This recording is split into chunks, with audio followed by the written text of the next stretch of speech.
Ladies and gentlemen, welcome back to Edu Questions. This is the place where we tackle different issues about education, parenting, issues that we never talk about in the normal life. Today, I'm so privileged to be joined by somebody that we grew up with. He has a very vital story, very important story, a story that is going to make you look at life differently. We are going to be talking about parenting today.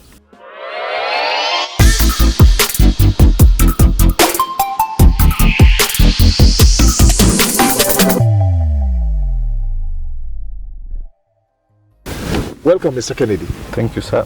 You have a very interesting story about your life and what people do not know about you, or what people knew about you just recently, is that you are a young father to a teenager. Yes. What a beautiful feeling, being at your age and you already have a teenage girl. Maybe just take us through that journey of you having a child at an age that you could not take care of the same child. I got a baby when I was 17 years old. Right? Yes. I was in Form 3. I met a girl during holiday. Then she disappeared. Mm-hmm. Then one day during chemistry classes, she appeared with a bulged stomach. Mm-hmm. She told me the baby was mine. Remember, I was a minor. And when I spoke to my folks then, because being an orphan, I was being raised by a guardian. So once I spoke to my brothers, my elders, and told them, by the way, we are expecting a baby. The question is, how can a baby be expecting a baby? You don't have where to live. Where will the baby live? Remember, I was living with somebody else. But there's something that, the mantra that has been installed to me by my grandmother that told me, you must take responsibility for your recklessness. When I sat down with the girl didn't want the baby because also she was a bit younger. She was 3 years older than me though, and also an orphan. The girl is also an orphan? Also an orphan. She's 20, I'm 17. We bring a child to this world. So she told me, let us not keep the baby. I said, no, we must keep the baby. She said, but what will the baby eat or dress, or where will she live?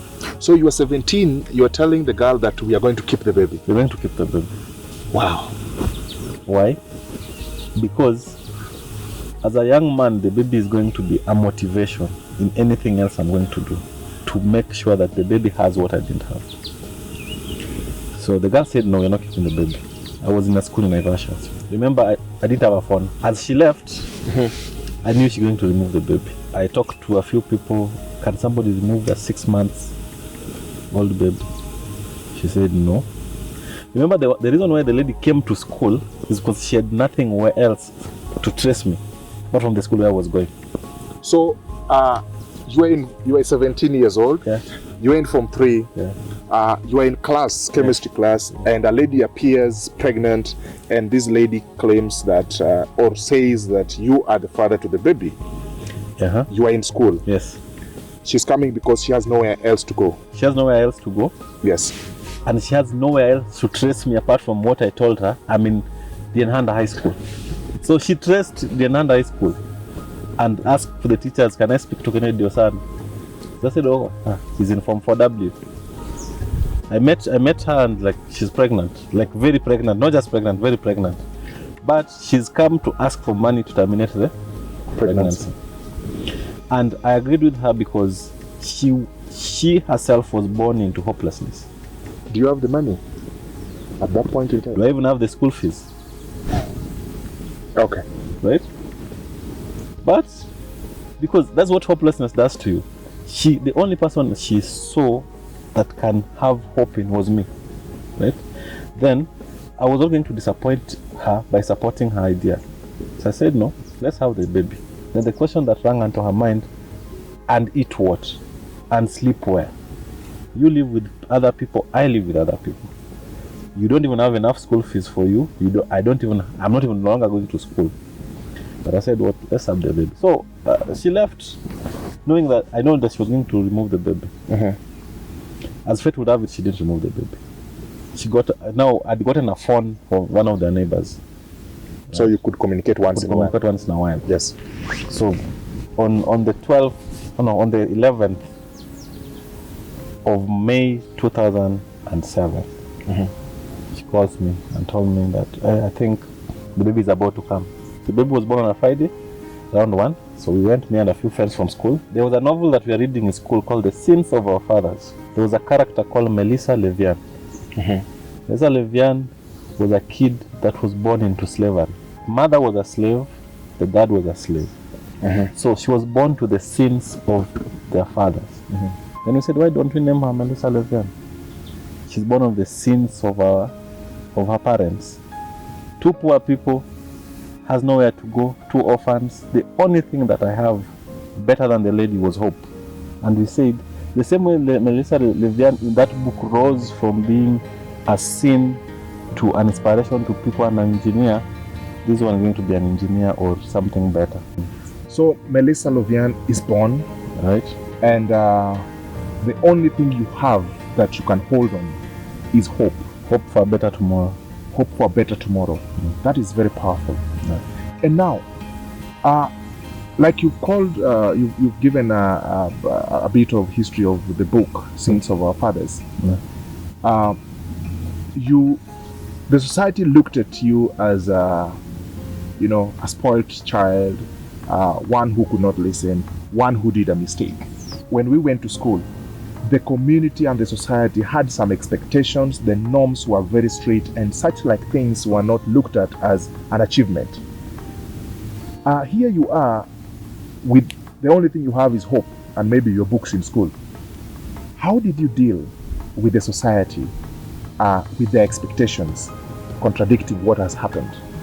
Please remember, mine was not only expectation of the society. Yes. Whoever was paying for me my school fees was not my parent. So he had his expectation.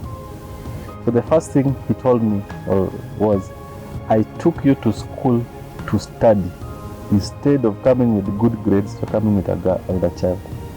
He did me a favor by stepping to the footsteps of my parents, by paying my school fees. So the society saw me as somebody who's very ungrateful to them.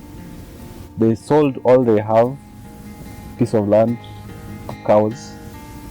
They limited themselves to, they denied themselves some pleasures so that I can have a future. But the only future I came with was a child. For like 2 years, there are people who didn't talk to me. I think the pressure that you went through, I'm very sure there is somebody that is going to listen to this or is listening to this and is going through lesser pressure than what you went through. Yeah. And if I look at it, for sure, it was a disappointment.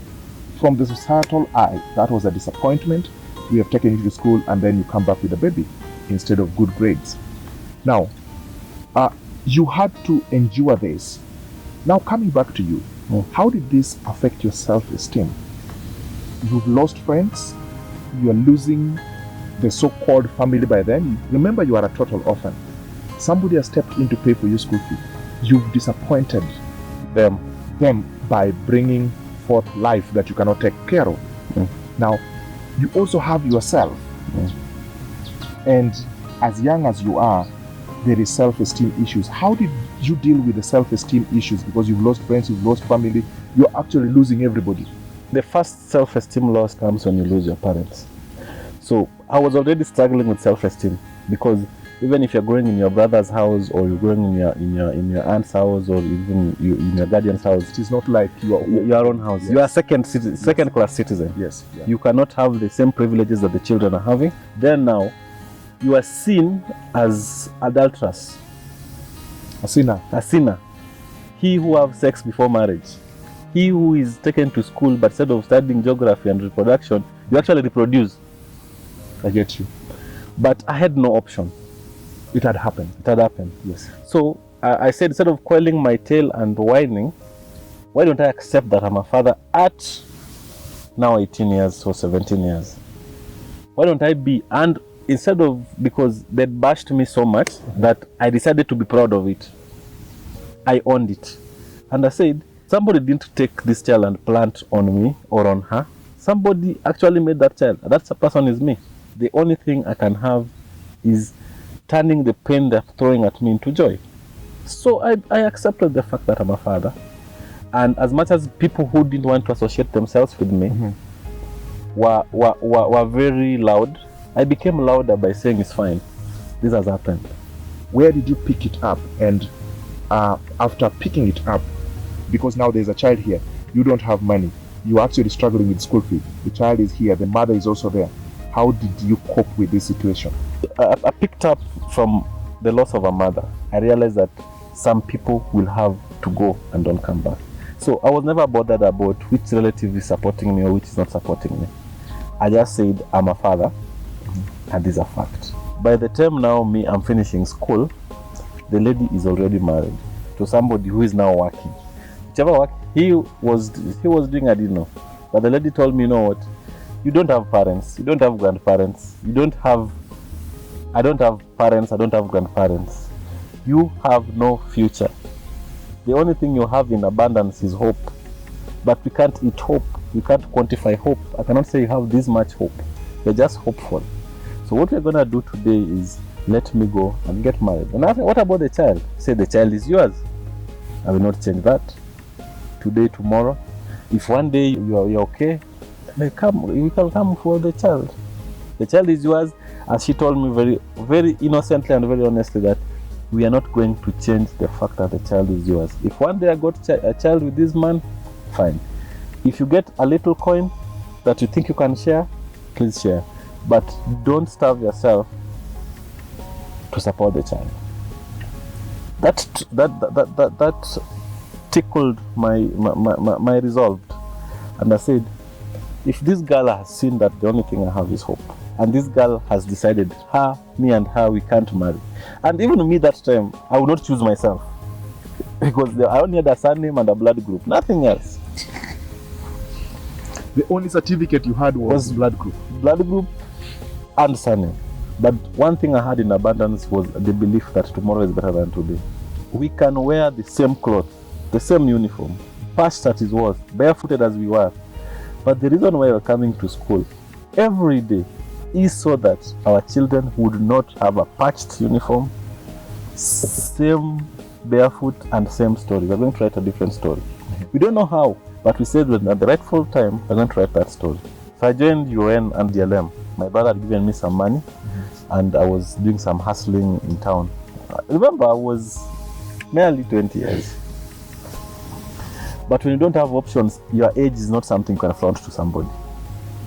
You cannot say I'm young or I'm old. So I tried to have it, the hustle, and going back to and doing my ODLM, and I got a job as a messenger in a bank. My salary was 13,065.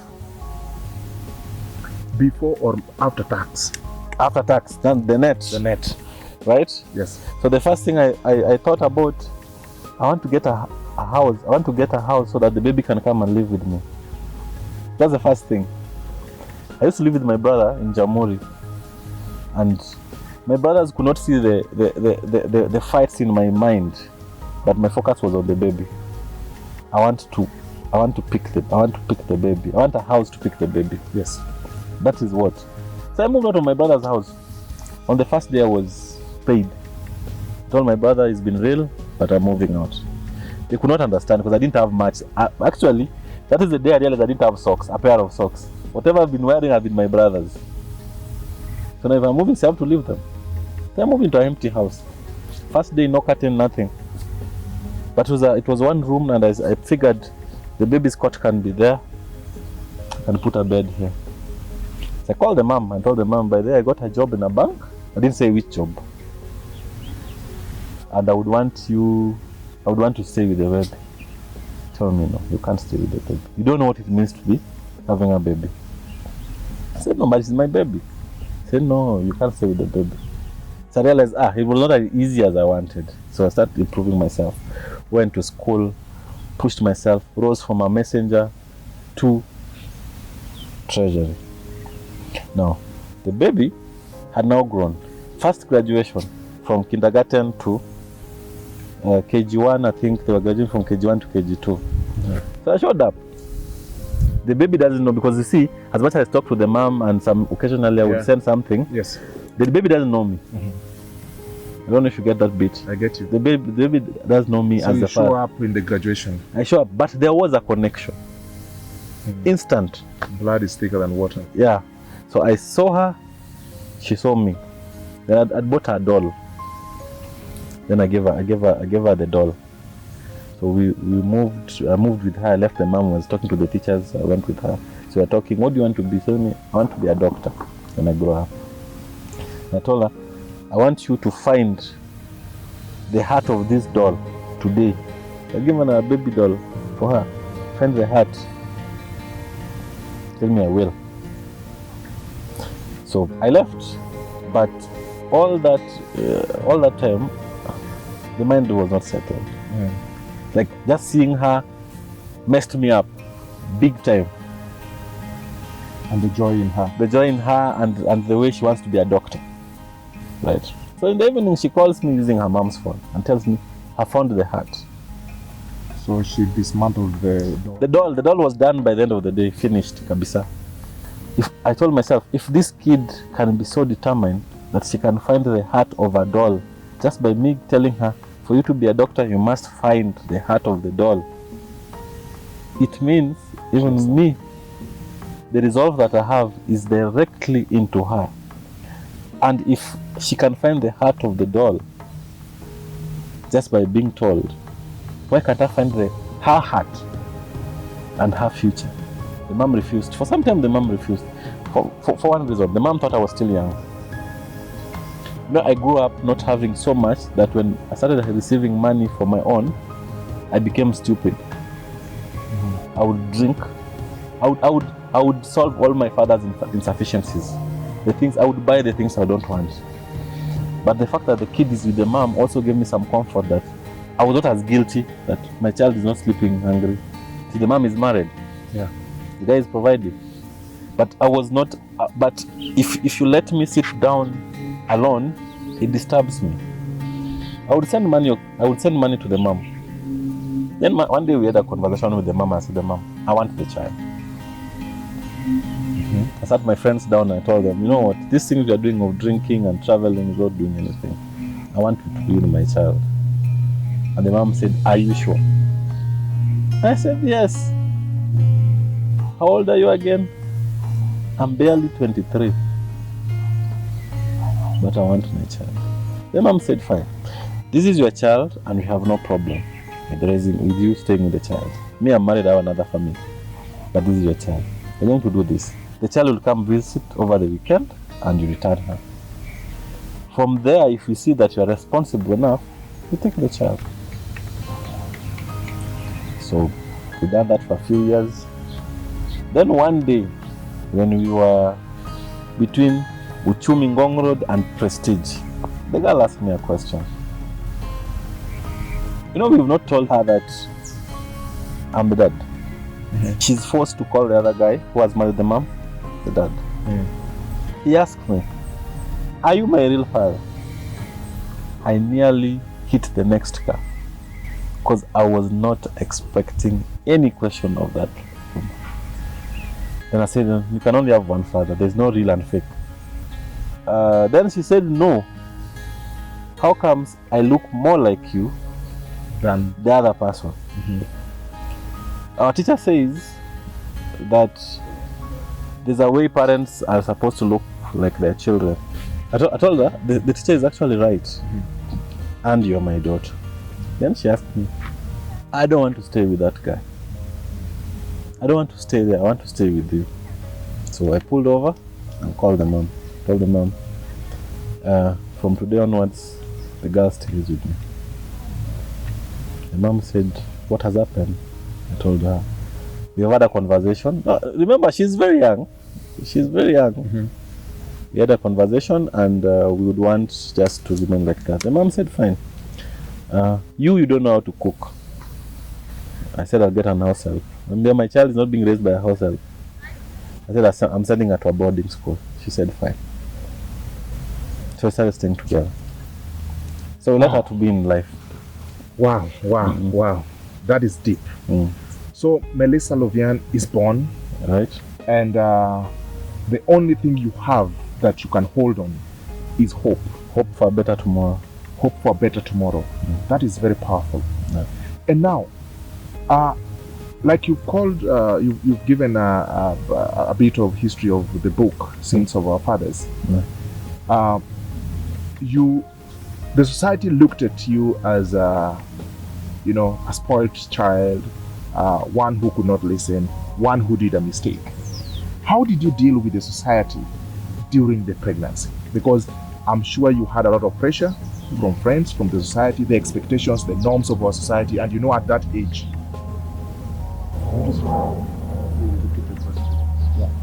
But I'm more concerned about your relationship with the girl, because you have a great relationship. There are so many young people that are looking at you and they're like, okay, we would love to see the daughter. You can see the father is still as young as... I'm 30 years to be specific. 30 years? Yes. So how old is the daughter again? She turned 13 on the 13th of May. She turned 13? Yes. So you have a teenager in the house? Yes, I do. My goodness. And you're 30? I'm 30 years. So there's a young person who is looking at you, and there's a parent who is looking at you, and this still does not look real. What advice do you want to give this young person who is there, but he's not sure whether do I take responsibility, do I not take responsibility? What would you tell out of your experience? Out of my experience is I would tell them that first of all, we have to accept one thing. Situations are different for every person. Yes. There's a person who is getting into my situation and has all his parents. There's someone who is getting into this situation but is alone in this world, right? There are people who get, let us not talk about only from the man's perspective, even the lady's perspective as well. You are a teenage girl, through non-planning, you get yourself pregnant. I'll tell you again, believe in yourself. As my daughter would say, woman up. It is your time to bring a generation. What we do as human beings is we think of today. Today things are not working. Today I'm sleeping hungry. What will the child eat? You remember the question the mother asked me, where will the child live? Right? Because her view was myopic to her current situation, not having a strong mental strength and say that me and you can change this.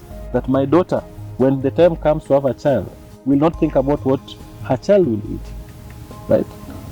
So I would advise them that there's always the flip side of it. There's nothing as joyous as sitting down and knowing that this little thing running around here, this thing walking around here has made it because I believed in myself. I owned my mistake. That young man having a child right now and trying to run away, own your mistake. Man up. After manning up, take it to God. Then live like a man or a woman who has no options in his life whatsoever other than to succeed. Today, the young people who are even in school today, you tell them to, get out there and try and be the best that they can be. But what they know is that, we have a family, my dad, my mom has this and that, so I don't really need to wake up in the morning. And just looking at it from your perspective, you said something very powerful, that in every patch of dry grass, there is always hope that the grass will grow. That is the only thing that the young people there should know, that if you have gotten yourself into such, you need to man up, take up your responsibility, so that you move on, because there is always hope.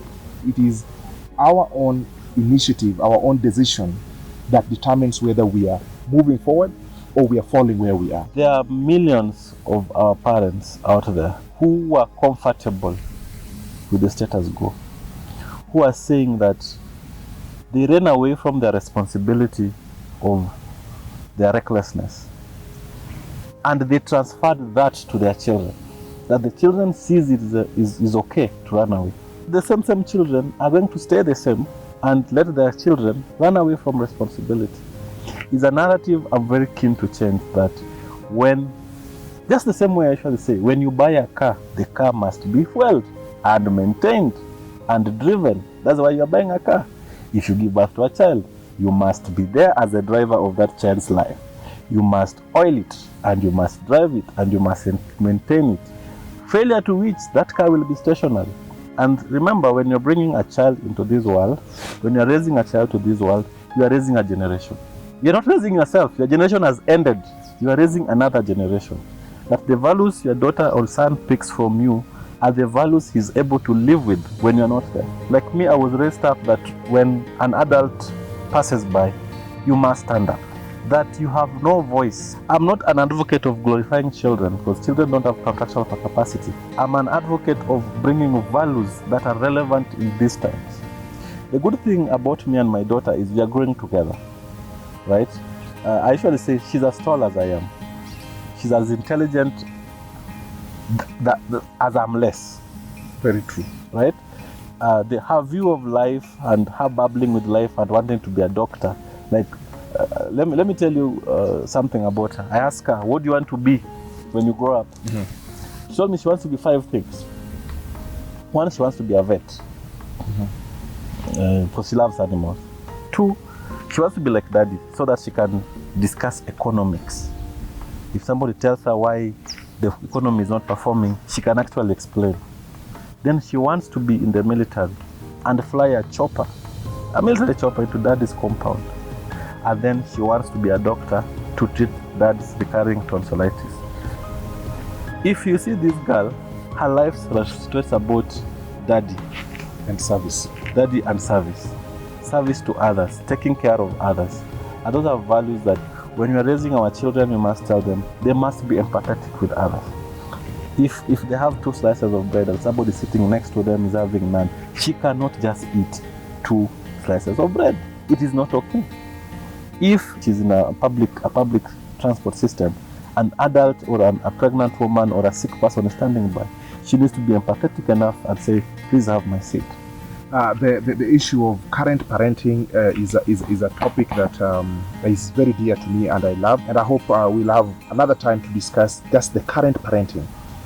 We do not need to photocopy ourselves into our children. Not at all. Yes, if we want our children to be like us, we are actually failing the next generation. Our children must be better than us. So what we need to do is to let them bubble. I like the fact that you've accepted that your daughter is as intelligent as you are less. Yes. It is true, our children are more intelligent than us, and we have to accept that and know that they will be better than us, and we should not be standing in front of them because they want to fly. And that is why most parents are having problems with their teenagers, because a teenager has come out to ask, what is this world all about? I want to discover. And there you are with your fears because you were brought up in, military barracks. You say, no, you can't go there, you can't go there, you can't go there. And then they start asking, why don't I go there? And we mistake them to be indisciplined. My daughter says on Sunday, it is me and her on a date, right? If she goes to church, after church, I need to sit down with her and see how was the week gone, what is going on in her life. Has a topic I would want us to discuss maybe in the future is about boys and girls at her age, sex changes and life. What has happened? Is there a boy who has talked to you? And what did you say? Just right? Getting to know what happened. That's a date in her lives and everything. But the day we are supposed to go for a date, my girlfriend wants us to go to do shopping, for example. Then she'll ask you, Dad, your girlfriend is here Monday to Friday with you. You have the whole day. Why is it my day that on Sunday that she must go with you? How will you answer that? You are in a more difficult situation. Being a father to a daughter and to a teenage daughter, and also looking for your social life. The 2 adults here have to kind of agree and help her understand, because at this age, 14 is where she's starting to ask questions. Yes. And these questions must be answered. So we all have to rise up to that occasion, both the adults in her life and balance, because at the end of the day, she might not understand as much as you do understand. Now, where we go wrong is one. You've now transferred the role. The moment you get a wife, you've transferred the role of raising your child. Remember, I'll be very blunt. That woman, that is not her child. Yes. That woman didn't come to your life because of that child. It was because of you. Because of you. And she's the one that she loves you. And mostly, statistics can prove me wrong or right. They always live. But please remember, you remain with the child. You don't stop doing what you've been doing for these years before this woman came into your life. the responsibility of raising your child lies squarely on your lap. And they remain the same. They remain the same. They will be friends. Like my girlfriend and my daughter are closest friends. If you find them in a room dancing, they will dance. But it comes to raising out my child. No, me, I've not said raising up my child. I'm raising out my child. That is only me. That is your job. That is my job, and I cannot substitute it to anybody. And I've been called for, the people have called me for interviews, who called me, let's talk about it. I told them, fine. One thing you cannot do is you cannot call me a single father. I'm not a single father. I'm a father. Yeah. I'm a single parent, yes, but I'm a father. I'm not a single father. A single father. I'm a father. Being a father does not need a partner. A partner? No. Yes. I'm a father. I'm a father to a child who is empowered enough to know that should I want to be the president today, I don't need the society to say yes, you can be. I go for it. It is hard to decide. Yeah. She wants to be a doctor. She wants to be a dancer. She wants to be a military person. She wants to be a vet. All these things, I will not say that you focus on being a doctor. No. Being everything else you want to be. Listeners or those who are watching out there, we need to change the narrative about parenting. And it is the young people, me and you, me and him, that will change how we are going to bring the next generation, how we are going to bring them out, not bring them up. But the first thing we need to do is we need to raise ourselves. We need to bring out ourselves as parents. We are not going to bring out children if we do not know what we need to give them. So we also have to improve ourselves in terms of being parents, and then we now start guiding. So just a parting shot to the viewers, what would you want to tell them? I would want to talk on two things, and Yes. which I see a lot. Yes. If I meet Collins in the streets Yes. with Melissa, I say, oh, meet my daughter. So you're almost getting dowry. Fathers don't raise their child so that they get married off. Fathers raise their child so that they become so confident that they can pursue their happiness and be achievers. That's one. Two, to parents that are where I was 10, 13 years ago, that sees that this is it. Don't be a victim of your circumstances. It's easier said than done, but it's easier done than said. Look at your options. What are the options? Do I remain where I was, where my father was, do what my father did what my grandfathers did? The child is going to go through the same thing. And trust me, by the time he will be younger than you, she'll do the same thing that has happened today. I actually use the philosophy of driving at night. When you're driving at night, you can see as much as your headlights can see. You don't know what is there. There's a barrier, there's a pothole, there's a well, but you're driving. Keep driving. If you hit a pothole and you swerve off the road, come back. Keep driving. Keep driving. Keep going. Keep going till the destination will come. However, the destination might not be as mine, but it will be better. If you can raise a child better than you are raised, That's it. you've done your part. A friend of mine says that if you're going through hell, don't stop. Keep moving, because if you stop, you're still in the same In the hell. So, ladies and gentlemen, we are having more coming in the same channel. So if you have not subscribed, please subscribe, share, like, and leave a comment. Thank you very much. And thank you, Mr. Kennedy. And we hope that we'll meet once again. Same channel.